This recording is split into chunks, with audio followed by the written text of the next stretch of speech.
I would like to start right here. Daniela? Daniela. Daniela? Daniela? Daniela? Daniela? Daniela? Daniela? We are so proud of you. Not everyone knows how to deal with such a tragedy. Cheers. Cheers. To you. Cheers. I have to go back to, like in the late 70s and 80s to somewhere in time to find something that people can understand this film, because it is so deep and so wonderfully done, and it kind of borders on sci-fi and romance and all the feels. Yeah. Congratulations. Thank you so much. I appreciate it. And that's to Nacho Vigalondo,'s sort of brilliance. Like, he's such a nerd and a cinephile that, like, he loves this. He has this huge catalog in his head of these beautiful films that he grew up with, and tried to sort of inject kind of little nods to them here and there in Daniela. But he just has this brilliant mind and storytelling capability. This is unlike any character I think you've ever played. Mm-hmm. Yeah, it's a complete package for an actor. You have him in the depths of depression to the highest of joys of being reconnected with his most beloved loved one. But then again, losing her for a second time. Like, there's so much of a roller coaster within this film. And you really sort of see it through sad eyes, you see it through joyful moments, and you see it kind of this complete little journey, and you're left kind of with the question of like, whoa, what really just happened? Yeah, and what a scene partner Beatrice is. Mm-hmm. I mean, what an amazing performance she puts in, and she brings so much. We all fall in love with her. Yeah. Even when she's not as calibrated, when we first meet her, as she is later in the film, she plays like this phenomenal version of my girlfriend, but isn't. In the beginning of the journey, it's like she's still I'm still putting together the pieces which make her whole. And so, she's a fantastic actress, and we had so much fun with it. And therein lies the heart and soul of this film. And I don't want to give anything away, but we're talking around it. But as soon as an audience goes through this, they are going to walk out. This is going to be a water cooler conversation for weeks and weeks and weeks. Yeah. Like, what happens? Yeah. And because it's such a crazy journey, and it kind of, what makes memory, what makes reality? Is it the chemicals in our brain that tell us something's real? Or is it somebody's representation of what they remember? Like, we experience this world in so many different optics, and who's right and who's wrong. But kind of deeper than that, it's how to hang on to this, and how do we hold on to love and who we are with both hands? Yeah. Are we allowed to hold on to it, or do we have to let go? That's going to be the question now. Like, it's kind of weird because we're going into a phase of technology in which we can recreate our loved ones with AI. Like, you can program AI to respond to you with the same voices, with the same visual aspect, and you can interact with essentially your loved ones. So we're not too far away from it. This may be, sure, it's in lucid dreaming, but there's a reality where this exists in our real world. So it's a cautionary tale. Yeah. Can you imagine if you could pull all of the data, someone's footprint, like a cyber footprint, and have that as a DNA for a program to interact with? It's like having the real person there. Something amazing has happened. What are you thinking about?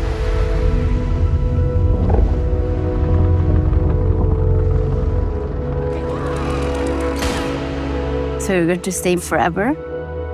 Everything I want is here. What if I'm the one who wants to go away? Everything you want is here. I love Henry. He's really, really a generous actor and also amazing human being. And I do miss him a lot. I wish we could just hang soon. I am in LA now. He's now living in London. And then when I was in London, he was living in LA. Maybe hopefully we'll get to see each other soon. I hope you do another film because you guys you have great chemistry together. Oh, I'm so happy you say that. No, I also agree. I think we do have a great chemistry, and we both laugh a lot about things. So yeah, that was fun. Talk to me about playing Daniela, and what a very wonderful character this is. It must be an actor's dream to play a character like this. Yeah, I mean, I love playing just strange human being, and I love playing people who are not people, and I've done that before in the past. I've played in this Italian film, I played a memory, and I really enjoyed doing that. So for me, this one specifically was hard, because when you're playing a ghost or a doll, there's so much freedom to that, because you can really allow yourself to be whoever. But at the same time, here I was also trapped in Henry Golding's mind. So everything that I was doing had to belong to him all the time. It's like when you're dreaming, you don't really dream about the person. You dream about your perspective, like what you think of that person and what that person is doing to you. It's a very lonely journey, and I think I had to dive into that loneliness and talk, like, kind of show who this Daniela have become after she left. Yeah, she's so real to us as the audience, though. I mean, she becomes more endearing to us, and we feel the emptiness that Henry Golding's character felt. Yeah. Oh, I'm glad that came across. Yeah, I think that every time I watch it, I find different things. And I think that this is a very important film for Nacho. I think that at first, you don't really see that much of who she was before. You don't really see who Daniela was, but you just have this other version of her. And I think that was intentional. Like, Nacho wanted the audience to see who she became. And I think it was describing the selfishness of losing someone.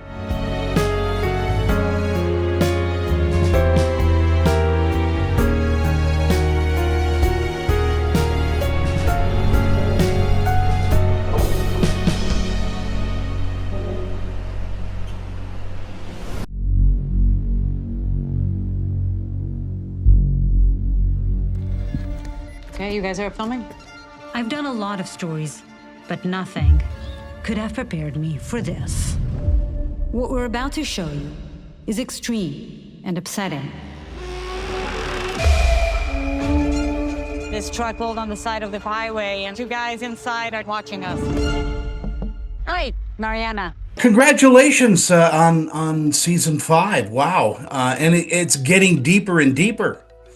Yeah, it's crazier and crazier, but I'm still here. I know, barely, it seems sometimes.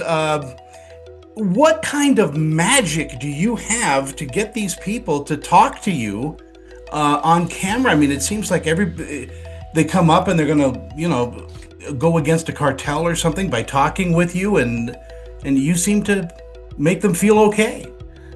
I wish it was magic. It would make my life much easier if it was just magic. It is, I think, just persistence. I have an incredible team that works with me. We spend months, sometimes even years, trying to gain access to people. And it's not easy. I get a lot of no's. I've I've gotten used to being rejected a lot. But I think at the end of the day, people talk to us because there's ego involved. People want to boast about what they do. A lot of times their families don't even know what they do, so we give them an opportunity behind a mask to tell us. And I think at the end of the day, it's also wanting to be understood. I think it's a very human characteristic that we all share, that they know full well that they're considered the bad guys, and I give them an opportunity to sit down, to have a conversation, to sort of explain. I tell people, I'm not here to judge you. I want to understand why you do what you do. And I think that makes a whole difference. And I'm very proud of this one. We've tackled issues that have an impact on all our daily lives. People often ask me, how do I find these stories? A lot of times it's just reading the headlines and then being curious about what's happening. Like what's this new wave we're hearing of the opiate crisis, this trank dope, this new sort of fentanyl that's killing a lot of people. How cartel presence in the United States, how are Americans being scammed? I mean, these are all issues that we see in the headlines, but we're not able to contextualize. And here I'm given an incredible opportunity to peel the curtain back and raise awareness and show these secret corners of the world. I was very interested in how cartels are in small towns. You think that, they're in huge cities, which they are, but I mean, they're infecting small towns now. They are. It's easier to operate for a lot of them. I think there's a few learnings from that episode. I knew there was a cartel presence in the United States. We're the biggest drug market in the world, so it's a no-brainer. Obviously, they're here distributing, selling their drugs. But for me, I think the biggest learning is that a lot of these cartel operators are actually American citizens. That is something that I didn't know, even though I've been reporting on the cartel for so long. I mean, people that don't even speak Spanish. They're American-born, American-raised, American citizens. That the majority of the drugs that come into the United States come through official ports of entry. So it's not through, sometimes it's through tunnels, but the majority of times it's actually official ports of entry. And then the distribution of these drugs within the United States, a lot of it is done in commercial airplanes. Companies like Delta, which is one of the companies that was mentioned in the episode. And that was mind-blowing to me. I had no idea that was happening. Yeah, and it's just mind-boggling how you untangle these stories and present them to us too. You're an amazing journalist, but you know that. Oh, thank you so much. That's so nice. Let's start talking every day, Tony, please. Yeah, well, there's not too many people out there, walking around with Peabody Awards and, all those Emmys that you've won, but it's so well deserved. I mean, the Emmys and all that's not why you do this, but your team deserves all this wonderful accolade. Absolutely. It's such incredible recognition. I always say I think Trafficked is the hardest show to put on television. We're convincing people who don't want to be anywhere close to the cameras, who've hidden their lives from everyone, and we're convincing them to come on camera and talk to us. So that alone is really challenging. And so, yeah, it's just amazing recognition for my incredible team. I'm very lucky to have the team that I have. There are people out there that think that this is all staged. It's not. I mean, I know that, but how do you talk to people like that? I mean, I tell them that I wish it was staged because it would be so much easier. People don't know how often I'm traveling around the world. I have a family that I love very much, that I love spending time with, and oftentimes I'm traveling to the other side of the world trying to convince people to talk to me and getting no's. I've been caught in a military coup in Niger. I've been in, shootings in Sinaloa. My team and I have experienced some crazy situations and sometimes some very risky and dangerous situations. So it would be easier for all of us if it was staged, but it's not. And if you see the reporting and, you see the information we're getting, I also get emails and messages from law enforcement telling me that they've learned so much, or that it actually is very similar to the experience they're having, and they're, the information that we're bringing out is very similar to what they're hearing as well. So that's always sort of a badge of honor for all of us. In our final moments we have, and thank you so much for your time, I know how busy you are, what do you think audiences take away from watching Trafficked? I think that, yes, it is a dangerous world out there. Yes, these black markets are all around us, oftentimes where you least expect in your own backyard. but that the people, the operators in these black markets, that sometimes, not always, but that it is possible to find a human connection, that it is possible to sort of walk in their shoes for a little bit. You know, when I'm interviewing, you know, a 16-year-old kid who carries cocaine on his backpack because he wants to one day become a dentist and his family is too poor to afford college, or a Jamaican scammer who works at a resort in Jamaica but doesn't make enough money to save the life of her grandfather who needed a $2,000 operation and died because no one could afford it, and then she went into scamming. When I'm interviewing these people, I realize that actually, you know, this could have been me, this could have been you, and so as long as there's inequality in the world, there are going to be black markets.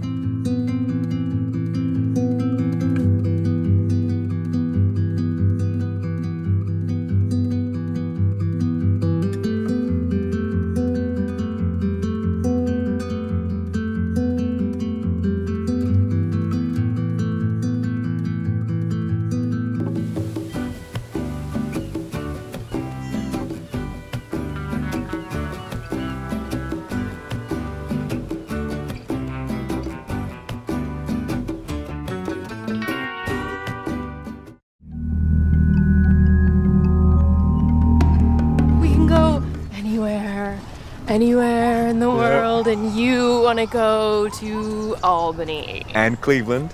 Great. New York City. Yes, I haven't been to either. Oh my God, you're really gonna love it. Talk to me a little bit about your character and how Catherine kind of fits into all of this. I guess for me it was like really important, especially playing a cancer patient. It's written, not what I really loved about Theobald's script is that it wasn't all doom and gloom. There was actually like so much lightness, and kind of those scenes in the cabin with Devon were just so fun to kind of like play the romance of the relationship. It felt to me like kind of a little love story in a like much bigger, scarier horror movie. So yeah, I was like, yeah, and then obviously there are the much darker elements of it, but it was those were the bits that I really loved the most, and we had such an amazing time filming them. Mackenzie, Leigh, wow, what a performance you put in as well. And man, I mean, the camera seems to really love you. And that's, you know, that's not an easy thing to accomplish. I mean, you really do such a great job in this. Talk to me about Rebecca, and what do you love about her, and what is alien to you about her? I mean, she's kind of a low-key psycho, right? I mean, that's what I relate to the most. Cause she does some shady, you know. Yeah. I'm not interested in like the idea of vilifying her as a homewrecker. Like that is Devon's character's problem. But I think, you know, yeah, the stuff. The sweater that she pulls. The sweater. It's the sweater move that let audiences discover in the film when they watch. But it's pretty special. Yeah. Aren't we all low-key psychos, though? I think. Yeah. Not me. Oh no. But yeah. Of course. Not. No. Charlotte, talk to me a little bit about, you know, filming on locations, and was it a grueling shoot? No, not particularly, I don't think. It was lovely. We were in New Jersey, and also like Mac and I were friends beforehand, so we were just really excited to get to hang out, and Devon is an incredible actor and also now one of my very close friends. So I think like I had just a really gorgeous, lovely time. It was like one of my favorite filming experiences. And we also, we had a lot of like freedom to kind of play around and experiment, and that just made it creatively a very fulfilling process. And in tagging along with what Charlotte said, Mackenzie, I mean, do you like going off script and ad-libbing? Is it something you like to do as an actor? I don't think I would do that to your script, Simon. I don't think we ad-libbed too much. So I think the filmmaking was just very free and fun. I mean, I struggle with the ad-lib, actually. But I think I feel like if someone gives me permission to ad lib, it terrifies me. If someone tells me I need to be word perfect, I'm like, oh, now I want to ad lib.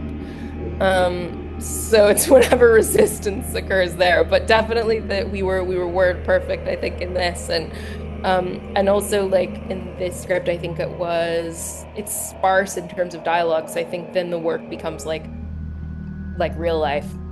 What's more interesting is what's in between the lines, what's not being said. Mackenzie, what do you think audiences are going to take away from watching Bury Me When I'm Dead? Well, I think this isn't giving anything away, but it does abide by classic horror genre rules where the whole time you're like, just do it, just do the thing, and then when the film ends, you're like, God, like, you did it, you needed to do it. I'm not gonna say the last word, but like, yeah, it has that kind of element of screaming at the characters, because you can see what needs to be done, which I suppose is the case with life, really, right? All your like friends see what you need to do, and you just like cannot somehow manage to do it.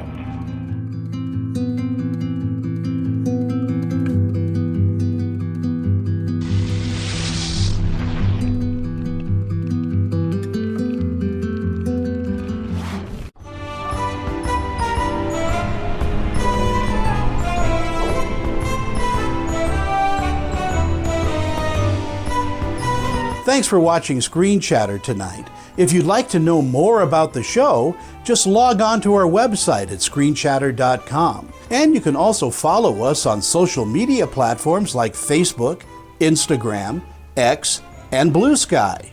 And don't forget to like and follow our audio podcast wherever podcasts are available. Thanks for watching Screen Chatter tonight. I'm film critic Tony Toscano, and we'll be back next week with more previews and celebrity interviews. Thanks for watching.